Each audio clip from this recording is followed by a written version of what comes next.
আজ থেকে শনিবার পর্যন্ত সকাল ৭টা থেকে রাত ৮টা পর্যন্ত কারফিউ শিথিল করা হয়েছে ঢাকা, নারায়ণগঞ্জ, গাজীপুর এবং নরসিংদীতে। একই সাথে সরকার চিন্তা করছে শিক্ষা প্রতিষ্ঠান ধাপে ধাপে খুলে দেওয়ার ব্যাপারে, তবে নিরাপত্তা বিবেচনায়। দর্শক, এটা নিজের নিয়মিত আয়োজন আমাদের কথায় আজ আমরা কথা বলবো এই বিষয়টি নিয়ে। আপনাদের স্বাগত জানাচ্ছি, আমি সাদে আফরোজ। আমরা আজকের বিষয়টি নিয়েও সাধারণ মানুষের মতামত শুনবো, তবে তার আগে চলুন দেখে আসি এই বিষয়ক প্রতিবেদনটি। কোটা সংস্কার আন্দোলনের জেরে চলা সহিংসতার বাস্তবতা পর্যালোচনায় মঙ্গলবার সচিবালয়ে আন্তঃমন্ত্রণালয় বৈঠক। স্বরাষ্ট্রমন্ত্রীর নেতৃত্বে এই বৈঠকে আইন, শিক্ষা, শিল্প, যোগাযোগ প্রযুক্তি, শ্রম, তথ্য, পররাষ্ট্র এবং বাণিজ্য মন্ত্রণালয়ের মন্ত্রী, প্রতিমন্ত্রী ও সচিবেরা অংশ নেন। ছিলেন আইনশৃঙ্খলা রক্ষাকারী বাহিনীর প্রতিনিধিরাও। বৈঠক জুড়েই গেল কয়েকদিনে চলা সহিংসতার তথ্য তুলে ধরেন নিরাপত্তা বাহিনীর কর্তারা। বিভিন্ন স্থানে নাশকতার তথ্যকে রীতিমতো জঙ্গি তৎপরতা বলে মনে করছেন তারা। আগামী বুধবার হতে শনিবার পর্যন্ত সকাল ৭টা হতে রাত ৮টা পর্যন্ত সন্ধ্যা আইন কিংবা কারফিউ শিথিল থাকবে। বৈঠক শেষে স্বরাষ্ট্রমন্ত্রী জানান, গ্রেপ্তার হয়রানি নিয়ে সতর্ক থাকছে সরকার। গোয়েন্দা তথ্য ছাড়াও ভিডিও ফুটেজের ভিত্তিতেই গ্রেপ্তার চলছে। ভুলক্রমে যদি কেউ আবার নিয়ে আসে, আমাদের থানায় অফিসাররা তাদের চেক করে যাদের মনে করে যে নিরাপদ তিনি, তাকে ছেড়ে দেওয়া হচ্ছে। সহিংসতার ঘটনা তদন্তে যে বিচার বিভাগীয় কমিশন গঠন করা হয়েছে সেটা সদস্য সংখ্যা বাড়ানোর কথাও জানান আইনমন্ত্রী। অনুসন্ধান এবং তদন্তের স্কোপ অনেক বেড়ে গেছে। আমরা চিন্তা ভাবনা করছি যে তদন্ত কমিশনের এখন একজনই সদস্য, আমরা সেটাকে 3 জনে করার সিদ্ধান্ত খুব শিগগিরই হয়তো নিতে পারি। শিক্ষামন্ত্রী বলছেন, এইচএসসি পরীক্ষা চালু করা, বিশ্ববিদ্যালয়গুলোতে অনলাইনে ক্লাস বা শিক্ষা প্রতিষ্ঠান খোলার বিষয়গুলোতে সিদ্ধান্ত নেওয়া হবে নিরাপত্তার কথা বিবেচনায় রেখেই। জননিরাপত্তার বিষয়টি বিবেচনায় নিয়ে আমরা সকল কর্তৃপক্ষের সাথে আলোচনা করে ধাপে ধাপে অবশ্যই আমরা শিক্ষা প্রতিষ্ঠানগুলো খুলতে চাই। মৌখিকভাবে লিখিতভাবে উত্তর দানের জন্য চিঠি দিয়েছিলাম। এখন পর্যন্ত ফেসবুক এবং ইউটিউবের কাছ থেকে আমার জানা মতে বিটিআরসিতে তারা কোনো উত্তর দেয়নি। আশিকুর রহমান অপু, এটি নিউজ, ঢাকা। এবার চলুন দেখে আসি কি বলছেন সাধারণ মানুষ। আমরা প্রত্যাশা করি কারফিউ প্রত্যাহার করা হোক, স্বাভাবিক জীবনযাত্রা চালু থাকুক, অফিস আদালত চলুক। আমরা তো এটাই চাই, অশান্তি চাই না। তারপরে ছাত্রদের কিছু ন্যায্য দাবি ছিল, যেটার সঙ্গে আমরাও একাত্মতা ঘোষণা করছি, যে সেগুলো একান্তই তাদের ব্যক্তিগত কারো স্বার্থ না। এটা ছাত্রদের ন্যায্য দাবিটা সরকার যেহেতু মেনে নিয়েছে, অলমোস্ট সবই মেনে নিয়েছে, তো সেই ক্ষেত্রে আর তো ধরেন আন্দোলনের আর কোনো আমরা যুক্তি দেখছি না।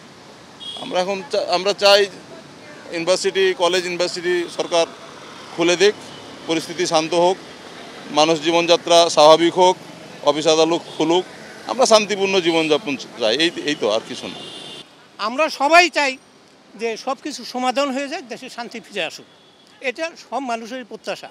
এখন সেই ব্যবস্থাটা তো করতে হবে। তো এখন আমরা সবাই চাচ্ছি যতটুকু হয়েছে এখন সমাধানের পথে আসা উচিত, যাতে সবাই শান্তিতে চলাফেরা করতে পারে, শান্তিতে কর্ম করতে পারে, থাকতে পারে। আর এই মুহূর্তে যেহেতু অনেকটা স্বাভাবিক হয়ে গেছে, আমরা মনে করি স্কুল কলেজগুলো গভর্নমেন্ট বিবেচনা করে খুলে দেওয়া উচিত। আর আমাদেরও তো অর্থনীতির অনেক, আমাদের অফিস আদালতে যাওয়া আসা প্রবলেম, ট্রানজ্যাকশন নাই, তারপরে আমাদের যারা বিভিন্ন সোর্সে কাজ করি তাদের কাজও প্রপারলি হচ্ছে না, যেহেতু নেটটা এখনও পুরোপুরি চালু হয়নি। এই জিনিসগুলো বিবেচনা করে আমি মনে করি যে আমাদের সব কিছু ওপেন করে দেওয়া উচিত। আর বাকিটা আইনশৃঙ্খলা বাহিনী বলেন বা অন্যান্য যারা আছে, ওনারা ওনাদের মতো ওনাদের দায়িত্বটা পালন করুক প্রপারলি, তাইলে আমাদের স্বাভাবিক হওয়া উচিত আর কি সব কিছু। সাধারণ মানুষ সবসময় শান্তি চায় এবং তারা সরাসরি রাজনৈতিক দল, বিরোধী দলের সাথে খুব অ্যাক্টিভিস্ট না। আপনি যদি সাধারণ মানুষ বলেন তাহলে আমাদের কৃষক, চাষি, শ্রমিক, রিক্সা পোলারকে নিতে পারেন। তারা চায় শান্তি বজায় থাকুক এবং তারা 2টা অন্ন বস্ত্রের জোগাড় করতে পারে ফ্যামিলির জন্য। কিন্তু ক্ষমতায় থাকা এবং ক্ষমতায় পরিবর্তনের যে ষড়যন্ত্রের ব্যাপারটা শুনি, এটা কিন্তু আমাদের অস্থির করে আর কি। সাম্প্রতিক সময়ে ঘটে যাওয়া কোটা বিরোধী আন্দোলনের প্রায় 10 দিন অতিবাহিত হয়েছে। এই সময় রাষ্ট্রীয় যন্ত্রের সাথে যারা সম্পৃক্ত তারা বলেছেন যে দেশের পরিস্থিতি স্বাভাবিক করার জন্যে অফিস আদালত খুলে দেওয়া হবে, শিক্ষা প্রতিষ্ঠানগুলো ধাপে ধাপে খুলে দেওয়া হবে এবং সবচেয়ে আলোচিত বিষয় যেটি যে গণগ্রেফতার করা হবে না বলে স্বরাষ্ট্রমন্ত্রী যে কথাগুলো বলেছেন সে বিষয় নিয়ে নারায়ণগঞ্জের সাধারণ মানুষ কি ভাবছেন সেটি আজকে আমরা তুলে ধরছি আমাদের কথায়। কোটা আন্দোলন এটা আমার মনে হয় আরও শেষ পর্যন্ত সমাধান হলো ঠিকই, তবে আরও স্মার্টভাবে বা আরও দ্রুত পদক্ষেপ নিলে হয়তো এত বড় ক্ষয়ক্ষতিটা হতো না, বিশেষ করলে অনেকগুলো প্রাণ চলে গেলে এর মধ্য দিয়ে। আর অফিস আদালত খুলে দেবে এটা তো অবশ্যই খুলে দেওয়া উচিত, কারণ ব্যবসা বাণিজ্য মানুষের স্বাভাবিক দৈনন্দিন কাজকর্ম সবই ব্যাহত হচ্ছে, এভাবে তো লম্বা সময় চলতে পারে না। যে উদ্বুদ্ধ পরিস্থিতির সৃষ্টি হয়েছিল সেই উদ্বুদ্ধ পরিস্থিতির জন্য একদিকে হচ্ছে কারফিউ দিতে হইলো, তারপরে হচ্ছে স্কুল কলেজগুলো বন্ধ করতে হইলো, এখন আবার বলছে যে স্কুল কলেজ খুলে দেবে ধাপে ধাপে। আসলে স্কুল কলেজ খুলে দেওয়াই উচিত। যারা সত্যিকার অর্থে ধ্বংসযজ্ঞের সাথে জড়িত শুধুমাত্র তাদেরকে স্পেসিফিক আইডেন্টিফাইয়ের মাধ্যমে তাদেরকে বিচারের আওতায় আনা হোক। দেশের ক্ষতি যারা করবে তাদেরকে কেউ ছাড় দিবে না, কেউ তাকে ছাড় দেওয়ার কথা বলবে না, কিন্তু অযথা হয়রানি যাতে না হয়। আজ থেকে স্বাভাবিক নিয়মে চলবে অফিস আদালত, জানিয়েছেন জনপ্রশাসন মন্ত্রী। ধাপে ধাপে খুলবে শিক্ষা প্রতিষ্ঠান, জানিয়েছেন শিক্ষামন্ত্রী। এর পাশাপাশি গণগ্রেপ্তার হচ্ছে না বলে দাবি করেছেন স্বরাষ্ট্রমন্ত্রী। চলুন শুনে আসি এসব বিষয়ে পাবনার মানুষ কি ভাবছেন। এখানে এখন গাড়ি ঘোড়া যানজট তেমন একটা ইয়া নেই, ঠিকভাবে চলাফেরা করতেছে, কোনো গণ্ডগোল বা অত্যাচার কোনো ইয়া নাই।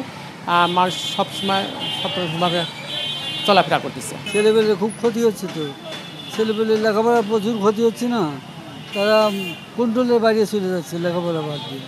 এই জন্য অনতিবিলম্বে সিদ্ধান্ত নিয়ে শিক্ষা প্রতিষ্ঠান খোলা উচিত।